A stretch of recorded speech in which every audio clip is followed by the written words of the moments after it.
প্রধানমন্ত্রী জড়িতদের খুঁজে বের করতে সহযোগিতা চাইলেন দেশবাসীর। লন্ডন থেকে প্রবাসীদের উস্কে দিয়ে বিদেশে ক্ষুণ্ণ করা হচ্ছে দেশের ভাবমূর্তি। এবারে তারা গান পাউডার ব্যবহার করেছে এবং নিমিষে সব পুরো একবারে ছাই।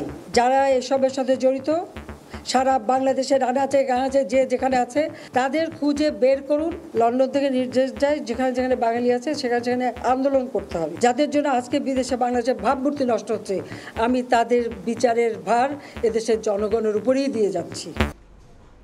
দেখছিলেন প্রধান শিরোনাম। সন্ধ্যার সময় সঙ্গে আছি আমি গোলাম রাব্বি। এবার অন্যান্য শীর্ষ সংবাদ। নাশকতায় নিজেদের দায় এড়াতেই আন্তর্জাতিক তদন্ত চায় বিএনপি, বললেন ওবায়দুল কাদের।